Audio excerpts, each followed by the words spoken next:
Muito obrigado, Sr. Presidente, senhoras e senhores deputados, senhores membros do Governo. O Governo, em funções, apresenta-nos hoje uma proposta de orçamento retificativo para aplicar 3 mil milhões de euros, ou até 3 mil milhões de euros, dos contribuintes no Banif e no Santander. Para o PSD, note-se, não pode este debate transformar-se num passa-culpas.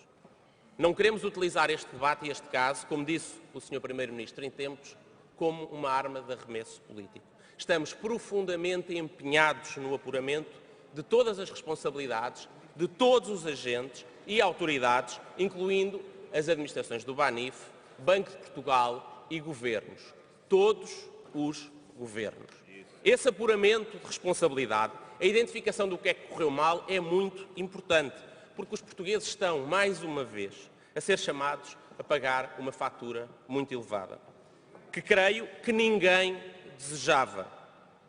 E têm direito de saber o que aconteceu, como é que cada um cumpriu as suas responsabilidades, o que é que correu mal nas regras, nos sistemas de controle e supervisão, na gestão e nas escolhas que cada um fez. Por isso, nós queremos esse apuramento de responsabilidades realizado numa comissão de inquérito que esperamos que possa, como no passado, ser criada e funcionar com as suas regras e o seu objeto definido em consenso pelos grupos parlamentares. Queremos que este inquérito parlamentar possa ser, como o anterior, no caso do BES, um exemplo de que o Parlamento funciona bem, que funciona acima das diferenças partidárias e traga respostas para a mais que legítima inquietação, grande inquietação que os portugueses hoje vivem e sentem. Mas a discussão de hoje não substitui, obviamente, esse apuramento de responsabilidades, evidentemente, mas também a discussão de hoje é sobre esta proposta do Governo de aplicar estes 3 mil milhões de euros de dinheiro dos portugueses no Banif e no Santander. E é por isso que temos que discutir hoje, perante esta proposta do Governo, porquê esta solução. Era possível uma alternativa? Porquê este enorme valor e não menos? Porquê esta venda ao Santander nestas condições? Porque com este benefício, grande benefício para o banco e um tamanho sacrifício para os contribuintes. Senhores membros do Governo, sei bem que ontem e hoje procuraram evitar responder a várias perguntas sobre as opções e as escolhas que fizeram e que trazem e levam a esta proposta de aplicação de até 3 mil milhões de euros. Mas não é por isso que vamos deixar de as fazer e deixar de colocar estas dúvidas, e era importante que, ainda que nem seja no debate das especialidades, pudessem responder. Em primeiro lugar, havia alternativa real e possível à resolução? Confirmam ou não que a reestruturação do Banif, apesar de vários planos apresentados, apesar de durante este ano terem sido realizadas reestruturações operacionais, mudança do sistema de informação, apesar disso, a Comissão Europeia recusava qualquer reestruturação por a considerar o banco inviável. Confirmam ou não que a venda voluntária do banco, tentada há 2 anos, com um processo formal lançado no verão, que essa venda voluntária estava condenada a não ser realizada sem ajuda pública? Confirmam ou não que ninguém quis comprar sem ajuda pública e, por isso, o processo de venda voluntária, concluído por Vossas Excelências, não teve resposta favorável e aceitável, porque a Comissão Europeia não aceitava que não fosse uma venda a um banco, a um grande banco, e sem fundos públicos.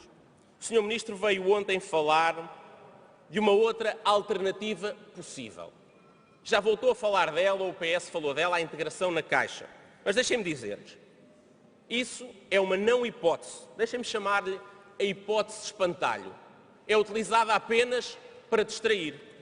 E eu explico porquê.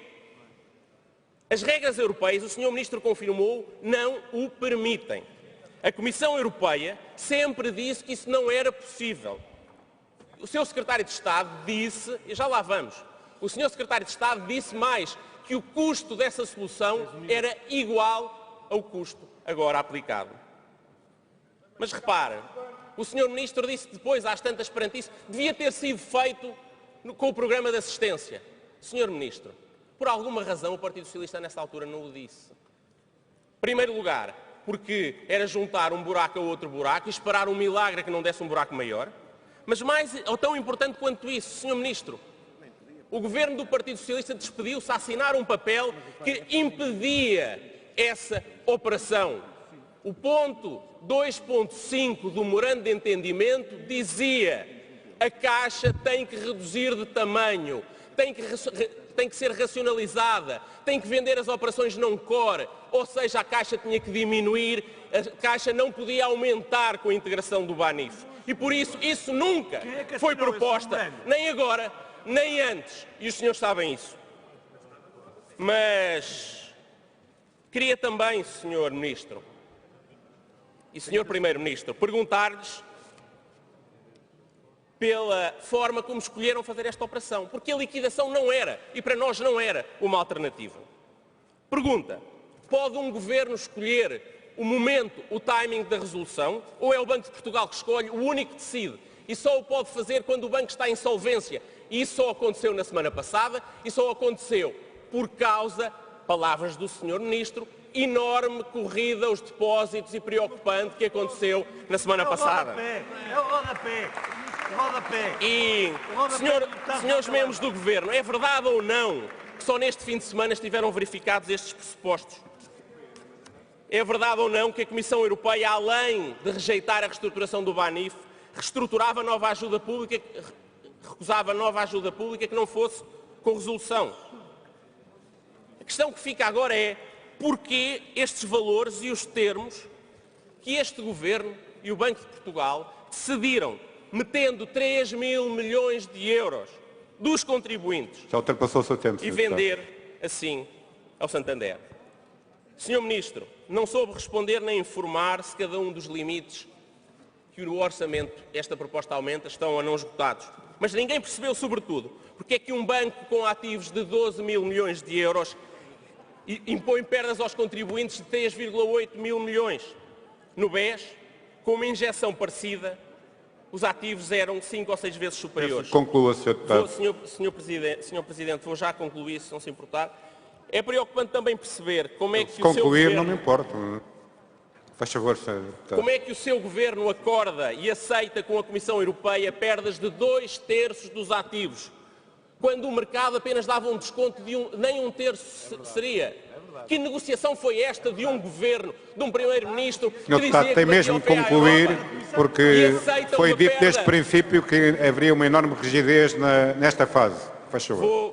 Vou terminar. Mais 2 pontos, Senhor Presidente, dizendo: esta negociação correu mal, mas também correu mal a negociação com o Santander, que não garante trabalhadores, não garante balcões, paga apenas 150 milhões de euros por ativos. Muito obrigado, Sr. Deputado. Vou terminar. Por último, Sr. Ministro, não estamos satisfeitos. Vou terminar. Não estamos satisfeitos com as respostas que deu sobre a distribuição do esforço. Muito obrigado, Sr. E o facto da banca não ter sido chamada e dos credores não terem sido chamados e ficar tudo no contribuinte, quando nós decidimos que ficava na banca ao esforço e não nos contribuintes. Foi desde o princípio.